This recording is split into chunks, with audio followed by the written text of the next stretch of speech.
12절까지 말씀입니다.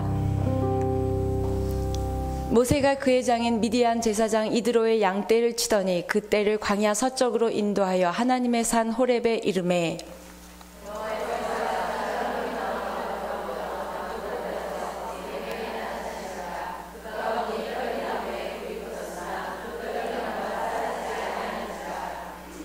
이에 모세가 이르되 내가 돌이켜 가서 이 큰 광경을 보리라. 떨기나무가 어찌하여 타지 아니하는고 하니 그때에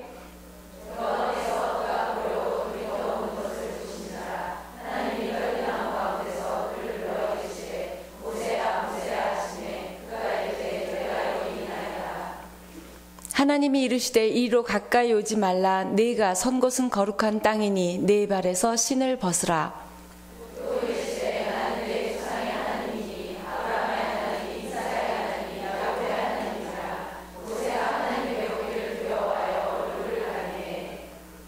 여호와께서 이르시되 내가 애굽에 있는 내 백성의 고통을 분명히 보고 그들이 그들의 감독자로 말미암아 부르짖음을 듣고 그 근심을 알고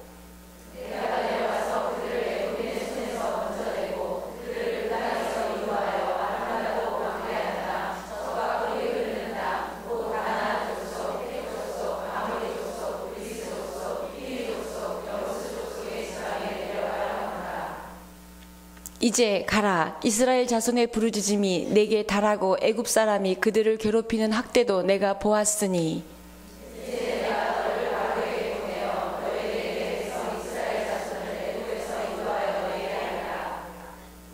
11절 12절 함께 읽겠습니다. 모세가 하나님께 아뢰되 내가 누구이기에 바로에게 가며 이스라엘 자손을 애굽에서 인도하여 내리이까.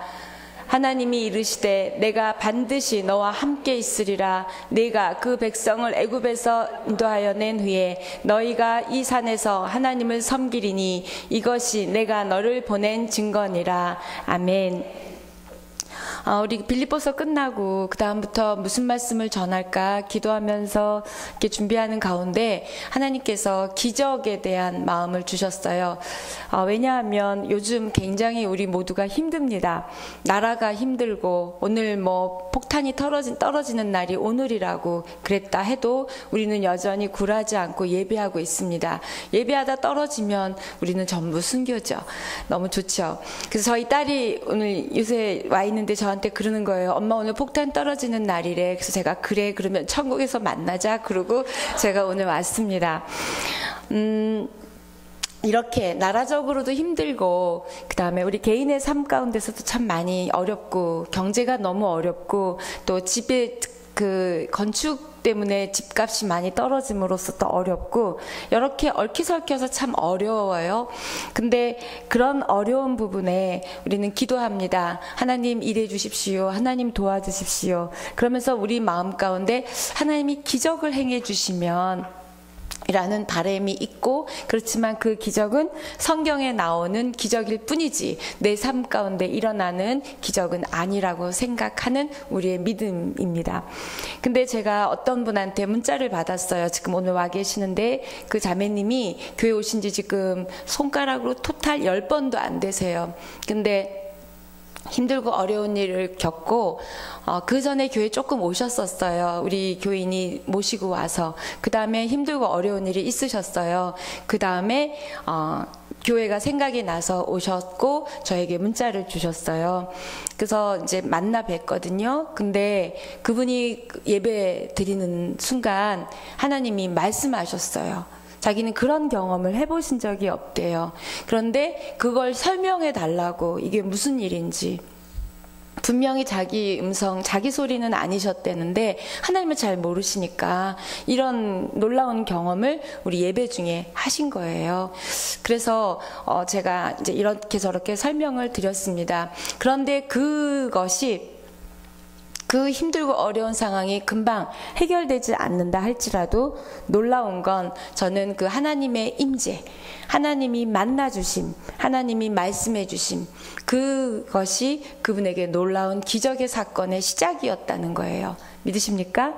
네, 그래서 어머니도 같이 모시고 나오게 됐고요. 그래서 지금 같이 새신자 교육도 받게 됐고 아마 우리가 6월에 세례식도 받으실 거예요. 세례도 받으시기로 했습니다. 근데 그 어머님이 지난주에 그러셨어요. 불교 굉장히 열심히 다니시는 분이세요.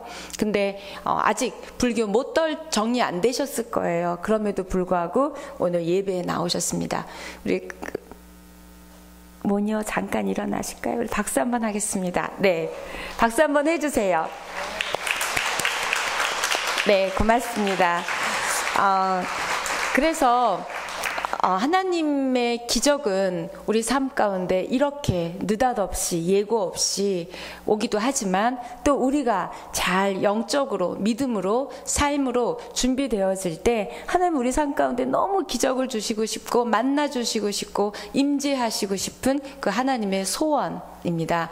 저는 기적 중에 가장 큰 기적은 왜 기적 시리즈를 해 나가야 되겠다 마음을 먹고 쭉 이제 한 8번 정도로 쭉 제가 이렇게 기도하면서 준비했는데요.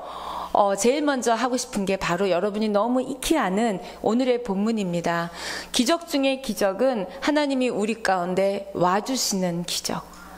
네, 모세가 하나님 와달라고 얘기하지 않았고요. 그다음에 모세가 하나님 저를 불러달라고 소명 달라고 하지 않았어요. 그럼에도 불구하고 하나님의 일방적인 임재하심. 놀랍습니다. 우리가 찬양하면서 주님의 임재 가운데 들어가고 주님 우리를 만나주시고 우리 예배 가운데 우리 일어났던 자매처럼 온지 교회 온지 10손가락도 안 뽑히는 분에게 하나님 말씀하시고 내가 너랑 함께 있겠다고 이끌어 가겠다는 그런 확신을 주시는 그런 경험들 하는 것이 바로 하나님이시고 또한 저희의 예배입니다. 저분이 혼자 만약에 삶의 자리에 있었다면 글쎄요 쉽지 않았겠죠. 아마 놀랍게 같이 이 공동체 믿음의 공동체 예배 공동체 가운데 같이 예배하면서 하나님의 임재가 이렇게 있을 때 아마 우리 각자에게 다 있었겠죠. 그런데 우리 자매에게 있었어요. 그래서 기적 중에 가장 큰 기적 하나님의 임재하심의 기적 우리에게 다가오시는 기적, 나를 불러주신 기적, 만나주시는 기적. 이거보다 더 큰 기적이 어디 있겠어요. 그런데 또 우리는 그런 기적보다 지금 고민하고 있고 지금 해결받아야 되고 응답받아야 되는 이 부분들에 대해서 기적 같은 하나님의 도우심과 역사하심과 임재하심이 있었으면 좋겠다. 그 마음입니다. 그래서 우리가 이 기적 시리즈를 해 나가는 동안에 한번 여러분이 하나님이 임재하시고 하나님이 일해 주셔서 정말 하나님의 방법으로 어떻게 일들이 이루어지는지 그 문제를 올려드렸으면 좋겠고요. 두 번째는 그 각각의 기적의 사건 가운데 우리 믿는 우리들이 무엇을 준비하고 어떻게 됐을 때 이 기적 같이 하나님의 일들이 일어나는지 그래서 우리가 그 한 사건 한 사건을 통해서 우리의 믿음도 점검하고 우리가 더 보충해야 될 것, 우리가 더 겸비해야 할 것, 또 우리가 왜곡하고 있는 것들에 대해서 알아가는 그런 한 8번의 시간이 됐으면 좋겠습니다. 기대하세요? 네, 그래서 마음속으로 지금 그런 부분들을 꺼내서 하나님 앞에 올려드리세요. 네. 그래서 기적의 하나님을 만날 준비, 기적의 하나님을 맞이할 내 영혼의 자리, 내 심령의 자리, 내 삶의 자리가 준비되는 그런 8주였으면 좋겠습니다. 제일 먼저 중요한 건 하나님과 나와의 관계가 형성되어질 때 일들이 일어난다는 거예요. 아, 내가 힘들었구나. 내가 이제 그 하나님, 그냥 들었던 하나님을 한번 믿어보고 싶다. 그래서 그 마음으로 하나님 앞에 예배하러, 하나님 잘 모르지만 예배하러 나왔을 때 그 일들이 일어난 것처럼 우리의 삶은 이렇게 하나님과의 관계가 형성되어지고 또 형성되어진 우리들은 더 견고해지고 더 깊어지고 그럴 때 하나님의 일들이 일어난다는 거죠. 지금 우리 삶 가운데 그럭저럭 신앙, 그럭저럭 예배, 또 그럭저럭 삶의 태도, 또 내가 순종하고 싶은 건 순종하고 안 하고 싶은 건 안 하고 우리 적당히 타협하면서 뭐 저 사람은 이것도 안 하는데 난 이거 하잖아. 저 사람은 저렇게 안 하는데 우리는 항상 기준이 하나님이 기준이 아니라 내 옆에 있는 다른 사람들을 보면서 참 괜찮다 생각할 때가 너무 많다는 거예요. 우리가 항상 그 기준이 하나님의 기준이 됐으면 좋겠습니다. 아멘. 그래서 오늘 우리 문혜정 집사님이 기도하실 때 제 본문을 먼저 보시고 그거에 맞춰서 기도해 주셨어요. 내 신을 벗으라. 그 다음에 하나님이 이렇게 만나주시는 그 임재 떨기나무 이야기 해주셨어요. 맞습니다. 우리 기도 가운데 오늘 설교 다 끝났어요. 끝나도 돼요.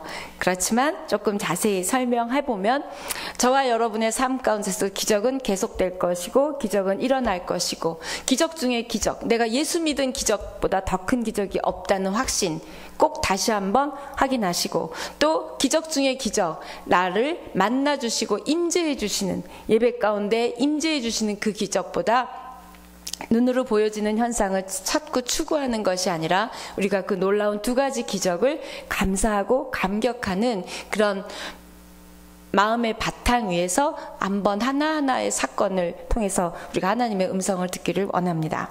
네, 모세, 여러분 너무 읽은 본문 다 아시는 본문이고 출애굽기 3장은 모세의 소명장이라고 할 만큼 모세의 부르심 받은 그런 장입니다. 그래서 제가 오늘 모세의 부르심에 입각하기보다는 도대체 하나님의 그 떨기나무 같은 그 곳에 불이 임했다는, 모세가 기도하지 않았겠죠?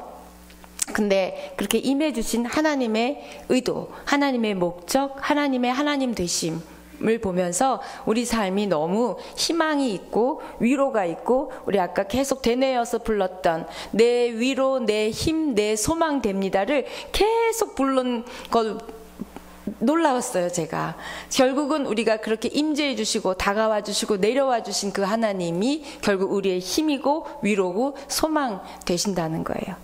믿으십니까?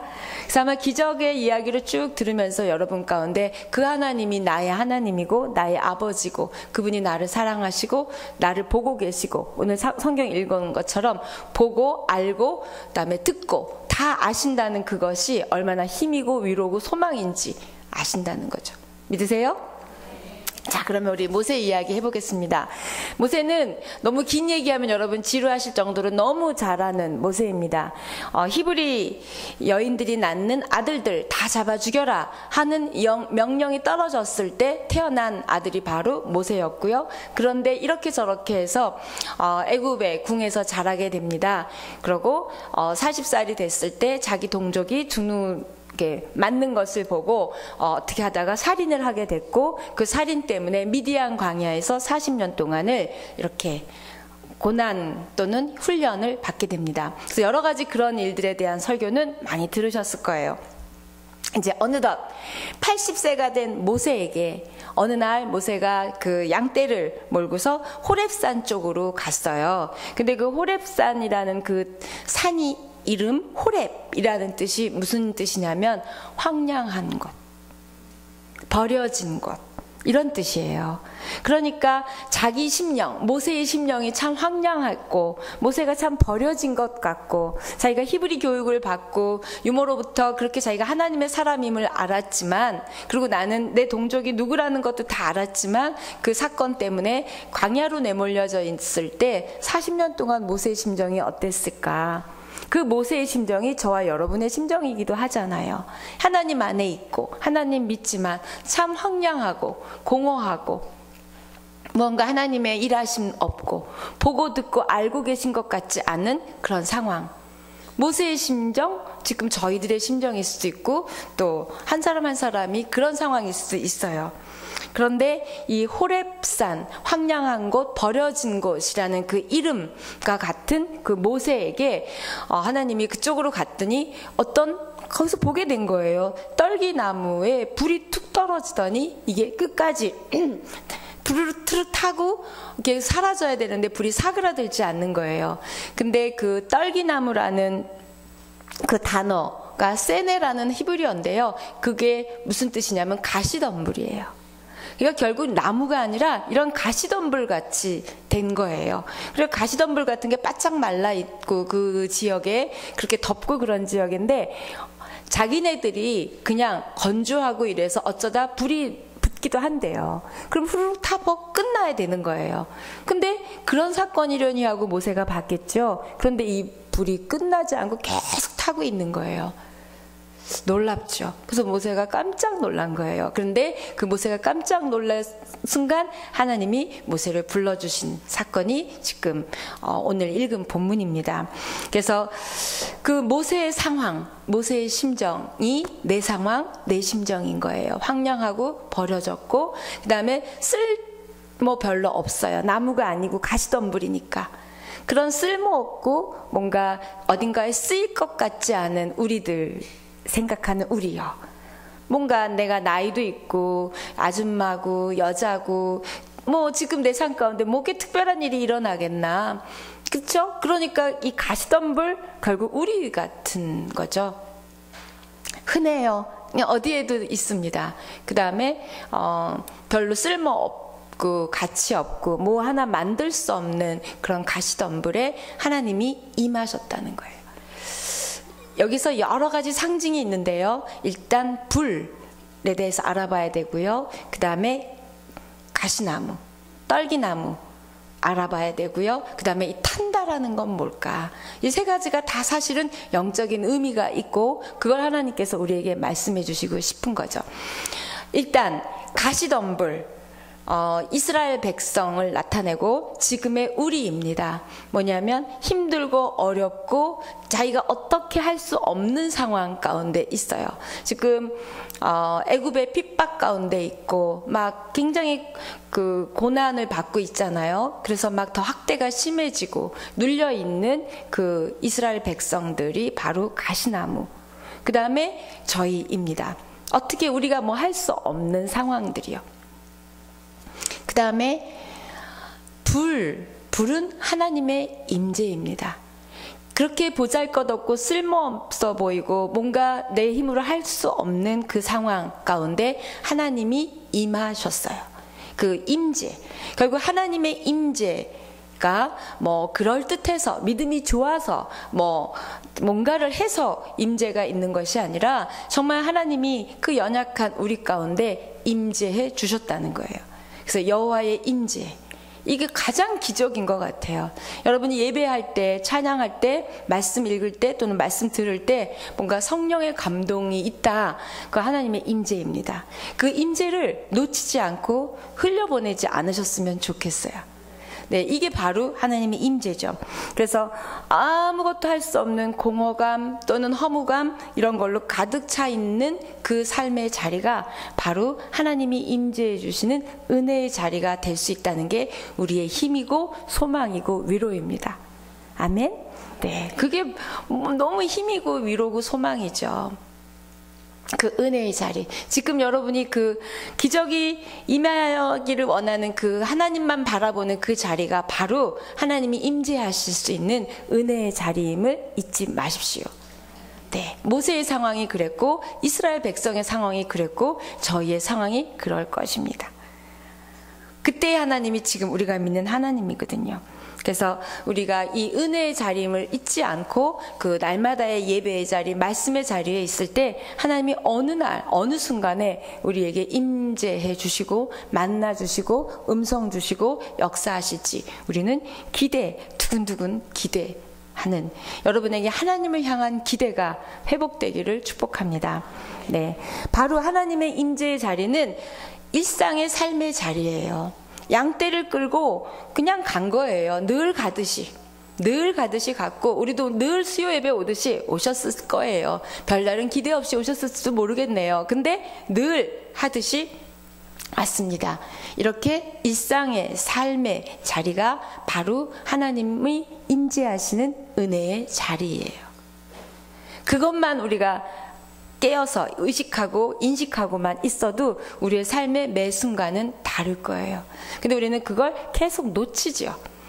그런 일들, 그런 순간들에 하나님이 참 많은 말씀을 하시고 보여주시고 우리를 반응하기를 원하시지만 우리는 늘 그랬듯이 늘 일상적으로 그냥 밥하고 그냥 애들 보내고 그냥 예배 오고 또 그냥 오늘 하루가 갈 거예요.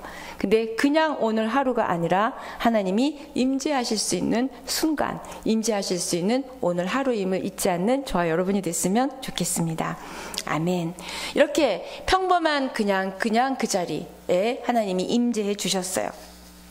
그래서 한번 그걸 1절부터 한번 3절까지 쭉 제가 지금 쭉 설명해 드린 것처럼 말씀을 보겠습니다. 시작.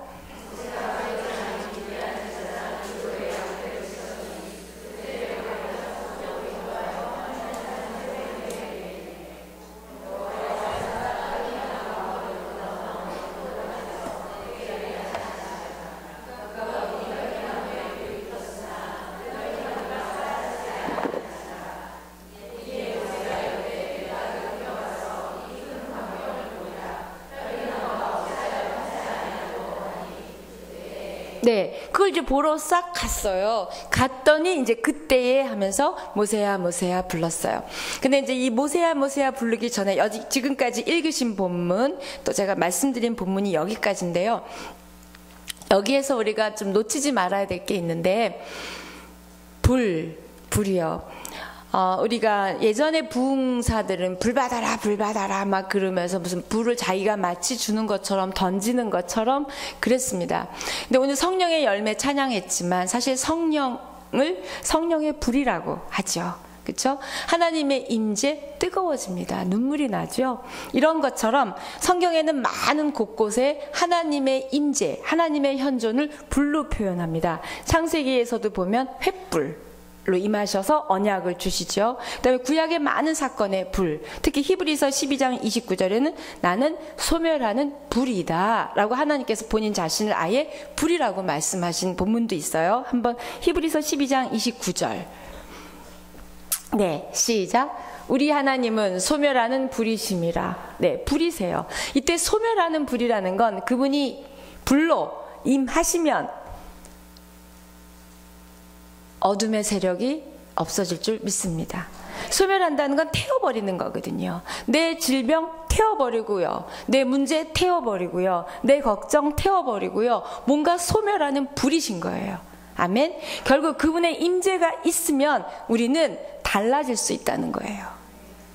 이게 바로 불로, 하나님은 항상 불로 표현해 주셨어요. 그리고 우리가 그 하나님은 임재했다는 그 사인, 그 증거가 아마 우리의 성령의 충만 또는 성령의 뜨거움, 성령의 방언, 성령의 열매 이겠죠. 꼭 뜨겁지만은 않아요. 잔잔히 흐르는 기름 같은 성령, 비둘기 같은 성령, 바람 같은 성령 다 있습니다.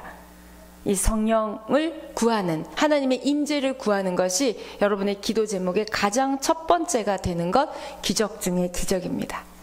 아멘. 우리는 당장 이거 해결해 주세요 이렇게 얘기하지만 하나님께서는 먼저 내 심령 가운데 임재, 하나님이 함께 하시는 걸 알고 가는 것과, 그분이 함께 간다고 생각하는 것과 나 혼자 이 문제를 끌고 간다는 것과는 전혀 다르죠.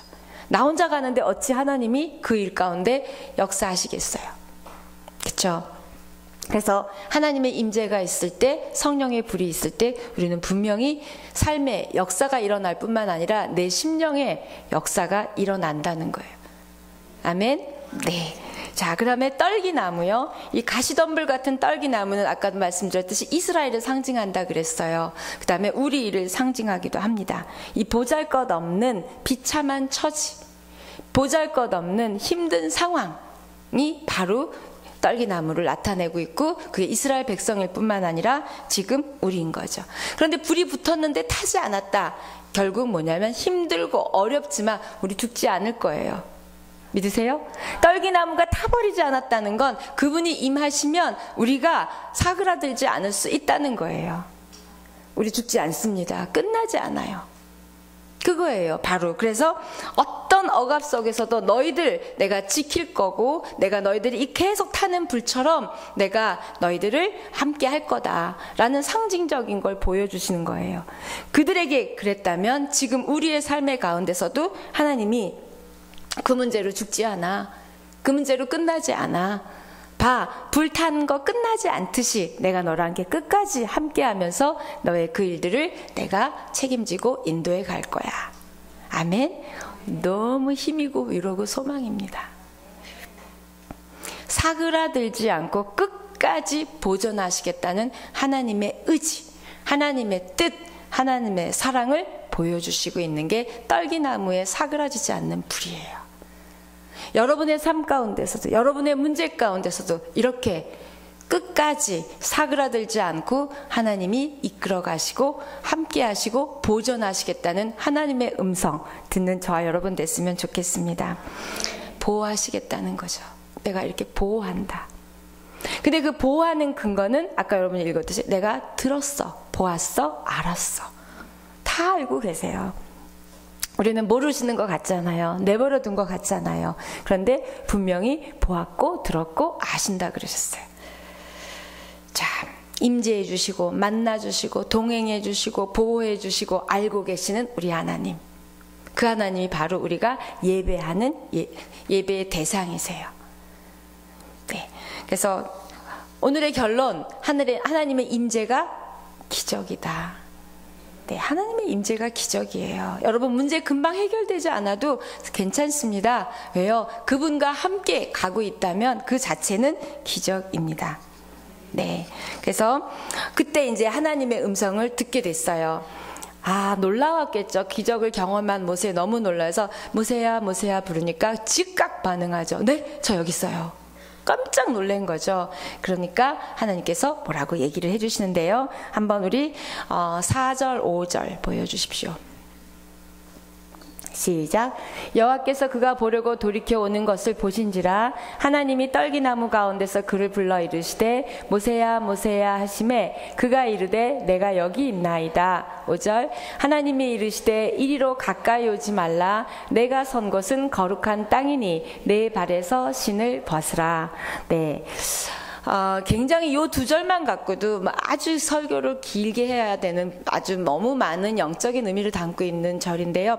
오늘 전체적인 흐름으로는 제가 간단히 설명하면 하나님이 모세야 모세야 불렀어요. 그랬더니 모세가 네 하나님 저 여기 있어요.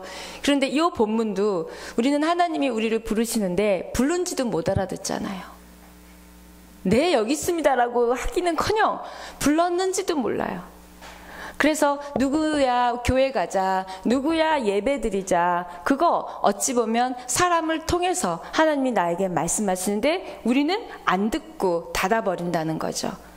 하나님은 하나님의 사운드로, 하나님의 우리의 성령의 감동으로도 듣게 하시지만, 사운드가 아니라 감동으로도 듣게 하시지만 중요한 건 상황과 사건과 사람을 통해서 말씀하시고 부르세요.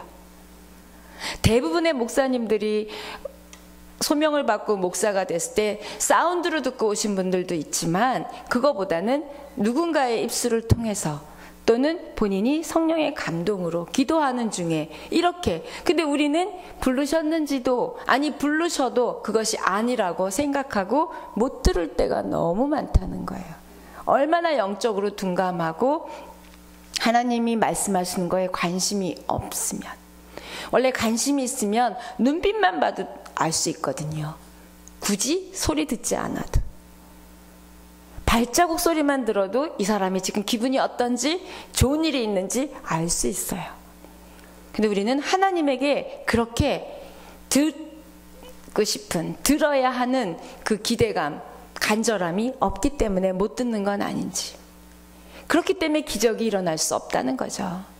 저와 여러분이 하나님에게 온 귀가 쫑긋, 온 몸이 쫑긋, 온 영이 쫑긋 해서 그분에게 집중되어 있고 그분이 하시는 말씀을 상황과 사건과 사람과 말씀과 예배를 통해서 들을 수만 있다면 우리는 날마다 너무나 많은 그분의 음성을 들을 거예요. 그래야 하나님의 일이 그 다음부터 일어난다는 거예요. 듣지 못한 그 순간에 무슨 일이 일어나겠어요. 그래서 우리가 듣지 못하고 일이 일어나니까 운 좋았다.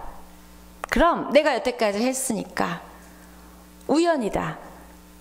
하나님이 하신 게 아니라 내가 노력했기 때문이다 라고 얘기하는 거예요. 저와 여러분이 온 심령이 하나님에게 집중되어 있고 촉각이 열리고 청각이 열리고 모든 게 다 열려서 그분의 세미한 음성까지 들을 수 있는 저와 여러분 되기를 축복합니다. 그것이 바로 기적의 조건이에요. 기적의 조건, 하나님의 음성을 어떤 것으로도 들을 수 있는. 그래서 듣게 됐어요. 저 여기 있어요. 그랬어요. 저 여기 있어요. 저 여기 있어요에는 뭘 표하냐면 저 지금 이렇게 힘든 상황 가운데 있어요. 저 지금 이래요. 그런 상황, 모든 삶의 전 존재를 말하는 거겠죠. 여러분이 하나님 앞에 그렇게 저 여기 있어요. 그렇게만 말해도 하나님 다 아세요. 이스라엘 백성이 핍박받고 눌리고 그런 거 보고 듣고 아시는 하나님께서 여러분의 그 심령을, 상황을 보고 듣고 아신다는 거예요. 그래서 하나님 앞에 하나님 저 여기 있어요. 저 오늘 여기 예배 왔어요. 저 여기 오늘 지금 말씀 앞에 앉았어요. 큐티하고 있어요. 라고 이렇게 하나님 앞에 저 여기 있어요. 그렇게 늘 하나님과 교제하고 하나님과 하고 친밀한 여러분 되기를 축복합니다.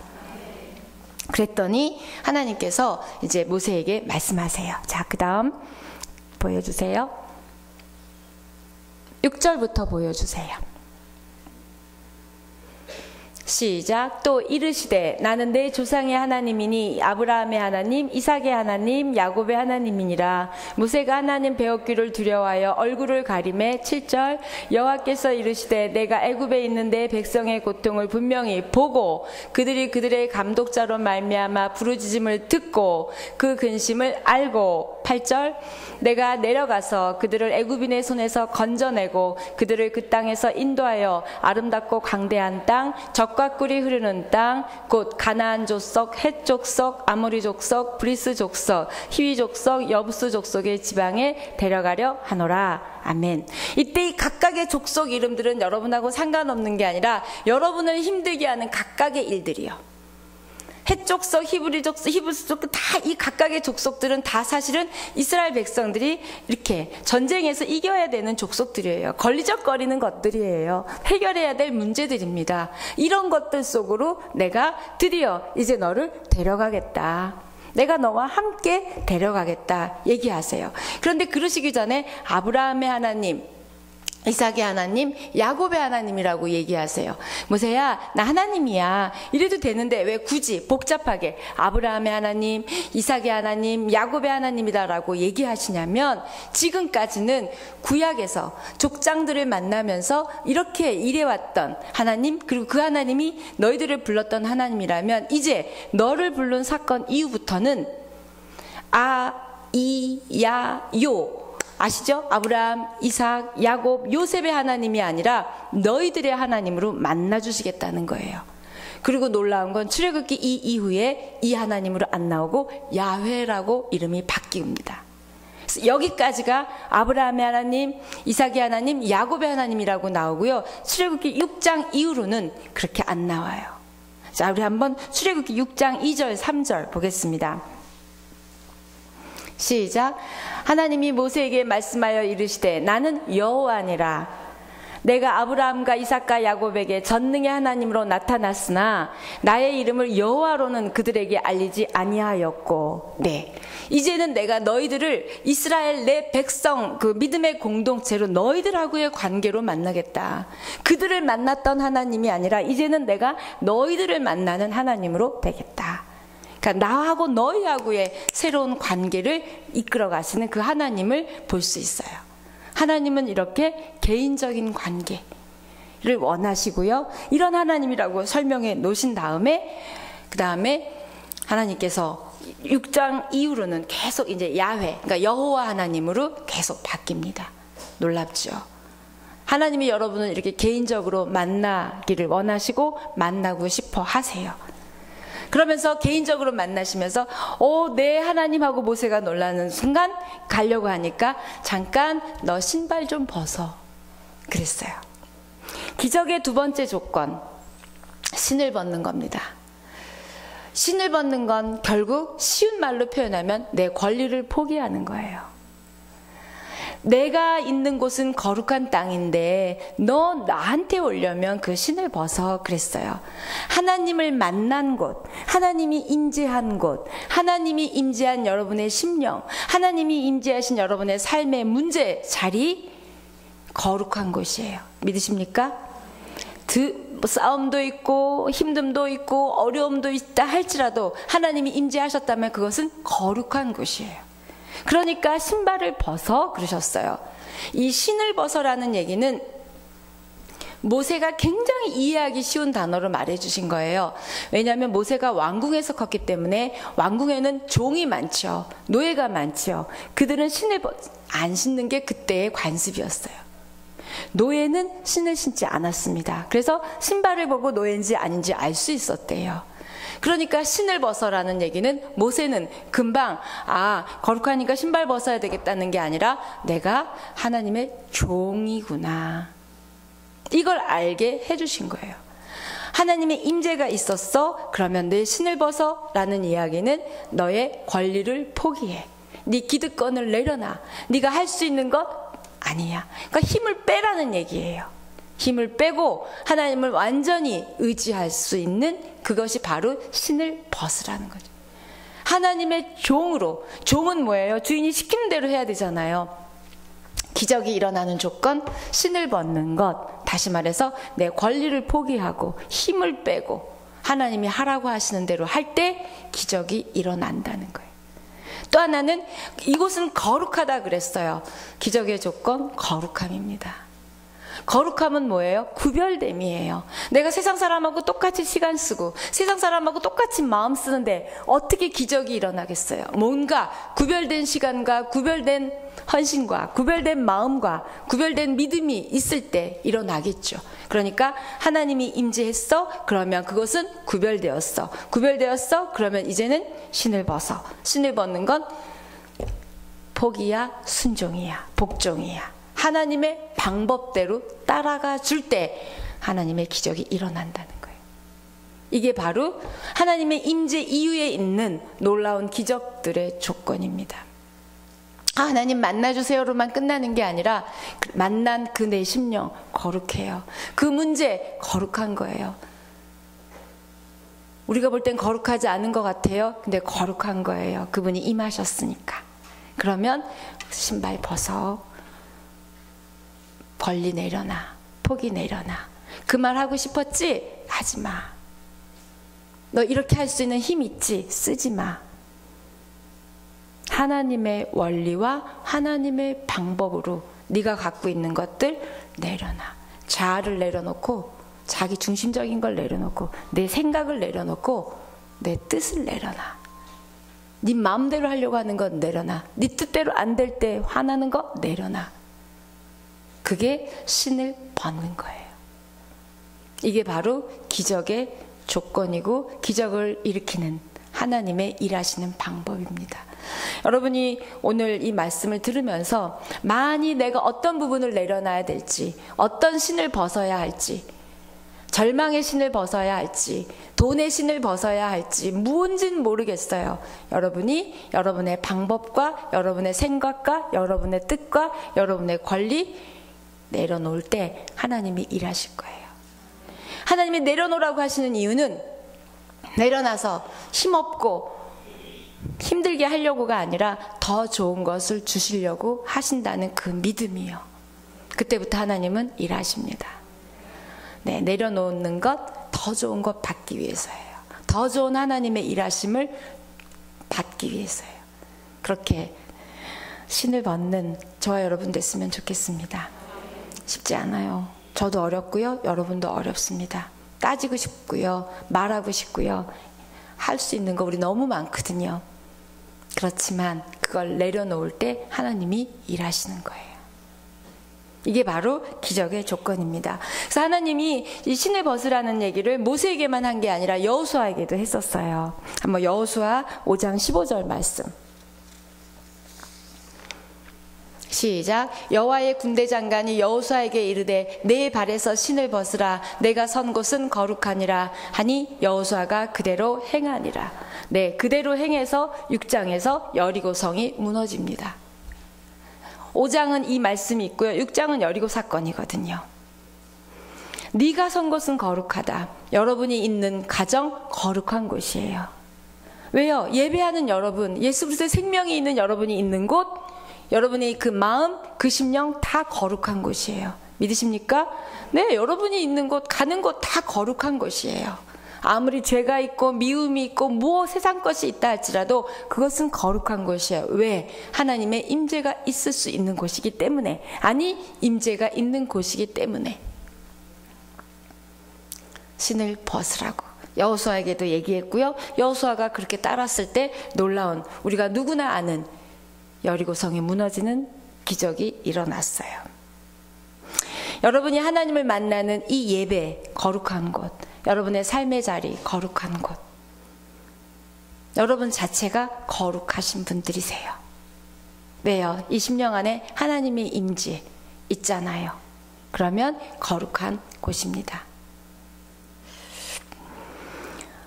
그래서 신을 벗으라고. 근데 신을 벗는 건 아까도 말씀 여러 가지 드렸어요. 맨발, 네, 맨발로 간다는 거. 그러면서 예수님이 골고다 언덕 가실 때 신발 벗고 가셨어요. 맨발로 가셨죠. 다 포기하시고 다 순종하신 거죠. 다윗이 압살롬의 반역으로, 그 아들의 반역으로 지고서, 전쟁에서 지고 아들한테 쫓겨서 갈 때 신발 벗고 간다고 성경에 나와 있어요. 결국 뭐예요? 내가 할 수 있는 것 없다. 하나님이 하셔야 된다. 모든 걸 포기했다. 모든 힘을 뺐다. 하나님이 해주셔야 된다라는 그 표현이 신발을 벗는 거예요. 여러분이 그렇게 영혼의 심령에 그런 신발을 벗는 그런 마음, 심령 됐으면 좋겠습니다. 결국 모세에게는 그러신 것 같아요. 궁에서 40년, 광야에서 40년, 80년 동안 몸에 붙은 세상 방법, 또 세상적인 가치관들, 또 죄된 습성, 또 죄 다 벗고 하나님 앞으로 오자. 그랬을 때 하나님이 일하신다는 거죠. 우리도 마찬가지예요. 세상 것들, 세상 방법, 세상 원리, 세상 가치관 다 벗고 하나님의 임재 안에 나갈 때 하나님의 기적은 일어난다고 오늘 말씀하세요.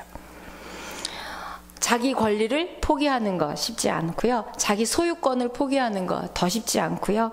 자기에게 주어진 것 주장하지 않는 거 쉽지 않아요. 결국 자기 포기, 힘 뺨. 완전히 힘 뺄 때 완전히 의지할 수 있거든요. 그래서 저와 여러분이 완전히 힘 빼고 완전히 의지하는 그런 하나님의 사람 되기를 축복합니다. 아멘. 자, 그 다음에 그렇게 불러서 얘기하신 다음에 부른 이유를 말씀하시는 거예요. 그 부른 이유 한번 우리 그 다음 절부터 보여주십시오. 시작. 이제 가라. 이스라엘 자손의 부르짖음이 내게 달하고 애굽 사람이 그들을 괴롭히는 학대도 내가 보았으니 이제 내가 너를 바로에게 보내어 너에게 내 백성 이스라엘 자손을 애굽에서 인도하여 내게 하리라. 모세가 하나님께 아뢰되 내가 누구이기에 바로에게 가며 이스라엘 자손을 애굽에서 인도하여 내리이까? 하나님이 이르시되 내가 반드시 너와 함께 있으리라. 내가 그 백성을 애굽에서 인도하여 낸 후에 너희가 이 산에서 하나님을 섬기리니 이것이 내가 너를 보낸 증거니라. 아멘. 이제는 하나님이 그러시는 거예요. 때가 됐어. 괜찮아. 이제 가. 내가 너희 백성을 구원해 줄 거야. 너의 문제가 해결될 거야. 그런데 그렇게 하는 이유는 네가 나를 섬기게 하려고, 네가 나를 예배하게 하려고, 네가 나를 영광 돌리게 하려고, 네가 나를 찬양하게 하려고야. 얘기하는 거예요. 나는 그 문제가 해결되면 살 것 같지만 하나님께서는 그 문제 해결에 관심이 있는 게 아니라 그 문제 해결 이후에 여러분의 삶의 태도, 믿음의 반응, 어떻게 삶의 내용이 예배와 영광과 찬양으로 이어질지를 보시겠다는 거예요. 그래서 그것 때문에 내가 너희들 가운데 그 일을 행해 주시겠다는 거예요. 믿으십니까? 네. 근데 우리는 문제 해결되면 교회에서 다시 안 보입니다. 예배 안 해요. 심령이 평안하고 배가 부르면 안 와요. 그럼에도 불구하고 늘 동일하게 한결같이 하나님을 찬양하고 예배하시는 분들 많으세요. 그렇게 하기 위해서 하나님이 기적도 경험하셨고 임재도 주셨고 해결도 해주셨어요. 그런 여러분 되기를 축복합니다. 그런데 그 문제가 해결되는 과정 가운데 분명한 건 내가 너와 함께 하겠다고 얘기하세요. 근데 이 본문을 가만히 묵상해 보면 왜 이 얘기를 할까? 모세가 질문했죠. 내가 누군데 하나님 해주세요. 그 말밖에 안 했어요. 그런데 하나님께서는 그 질문하는 모세의 동기를 아는 거예요. 네가 두렵구나. 네가 지금 광야에서 40년 동안 있으면서 완전히 힘 빼느라고 너가 정말 자신이 없구나. 그런 걸 다 아시고 내가 너와 함께 할 거야. 그 내가 함께 할 거야 라는 얘기는 함께만 하는 게 아니라 그 일을 내가 하겠다는 얘기예요. 너는 그냥 가기만 하라는 거예요. 여러분이 기적이 필요한 그 부분 하나님이 하시겠다는 거예요. 여러분은 그냥 그 자리로 가는 거예요. 뭘로? 믿음의 반응, 믿음의 태도로. 그분이 그분의 방법으로 하시겠다는 거예요. 그러니까 그냥 가라. 이제 때가 됐다. 가라. 근데 너 내가 함께해. 그 말 속에는 모세가 지금 두려워했고 뭔가 기대할 수 없는, 저 어떻게 해요? 제가 뭘 해요? 이런 마음 그걸 벌써 아시고 하나님이 이렇게 답해 주세요. 하나님은 항상 성경을 보면 약속을 주실 때 이렇게 해줄 거야만 있는 게 아니라 하나님의 성품까지 말씀해 주세요. 그 문제 해결해 줄 거야로만 하시는 게 아니라 들으시는 하나님, 신실하신 하나님, 기다리시는 하나님, 이런 무언가 하나님의 성품과 하나님의 속성과 하나님의 능력을 반드시 잇대어서 얘기해 주세요. 뭘 알기 때문에? 우리 내면을 알기 때문에, 우리 영혼의 상태를 알기 때문에. 그래서 그 하나님의 하나님 되심을 같이 말씀하시면서 내가 너와 함께 할 거야. 임마누엘의 하나님의 그 속성을 말씀해 주시는 거예요. 그리고 그 일은 내가 행할 거다 얘기하죠. 근데 그 메시지도 좋지만 저는 또 하나는 모세의 질문이요. 모세가 하나님 앞에 질문해요. 여러분, 하나님에게 질문 많이 하십시오. 하나님, 저 이래요 지금. 이거 어떻게 해야 돼요? 질문하시면 답해 주시는 하나님. 그래서 하박국에서도 보면 하박국이 하나님에게 막 질문합니다. 도대체 저 나쁜 애들이 왜 잘 되냐고요? 우리는 언제까지 기다려야 되냐고요? 막 질문해요. 그걸 나무라지 않으시고 하나님이 그 질문에 답해 주세요. 근데 그 질문에 답할 때 반드시 약속의 말씀과 하나님의 성품과 속성과 사랑을 같이 잇대어서 주신다는 거예요. 그 하나님의 말씀을 듣는 저와 여러분 됐으면 좋겠습니다. 여러분이 질문하세요. 하나님, 우리 아이 언제 좋아질까요? 질문해 보세요. 그럼 하나님이 다 다르게 대답하시겠지만 너 좋아질 때? 이거 저의 경험이에요. 하나님, 저희 남편 언제 교회 올까요? 제가 교회 너무 안 오고 있을 때, 예전에 결혼하고 그때 하나님이 저에게 주신 마음은 네가 변할 때 그랬고요.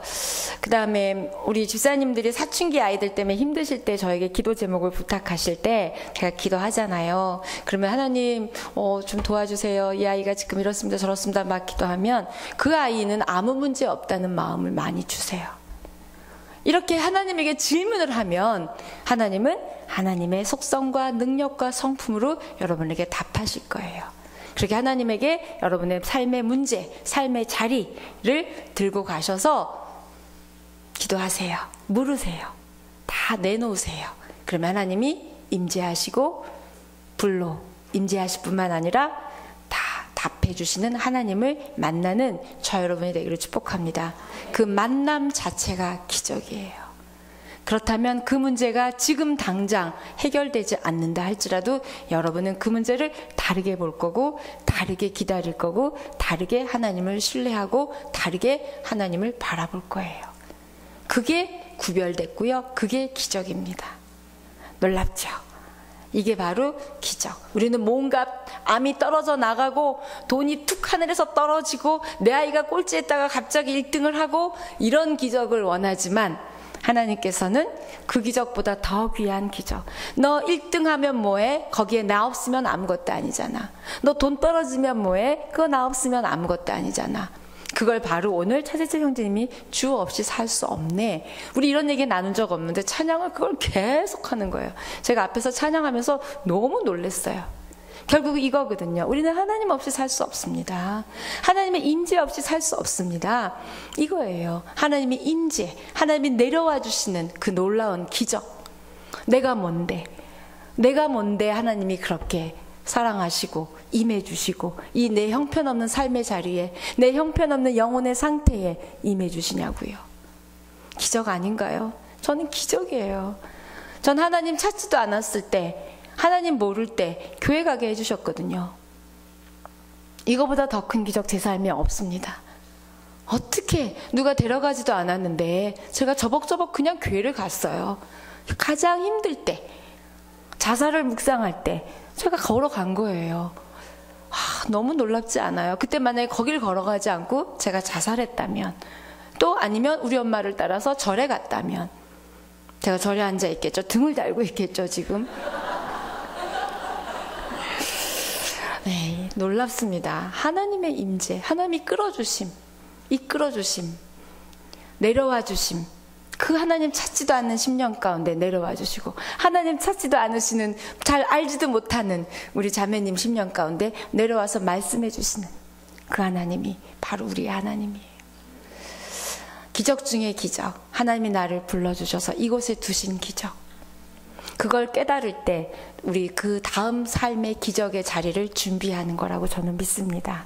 그래서 그 기적을 감격하고 또 하나님의 임재의 그 놀라운 기적을 기대하고 구하고, 그럴 때 하나님이 신벗어 너의 권리를 포기해, 너의 기득권을 포기해, 너의 방법을 포기해 말씀하시며, 그럴 때만이 내가 쑥 들어가서 내 방법으로 일할 수 있고 내가 인도해내고 내가 이끌어 갈 거야. 그래서 결국은 네가 하나님이 하셨습니다 라고 예배하고 찬양하고 나를 섬기게 하기 위해서야 말씀하시는 그 하나님이 여러분의 삶에 8주간의 놀라운 기적의 일들이 일어날 줄 믿습니다.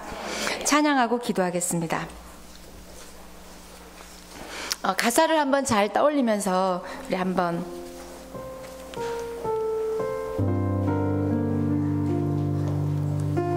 여러분의 삶의 자리가 하나님이 임재하시는 곳이고요, 그 삶의 자리에 임하시면 그것이 바로 거룩한 곳입니다.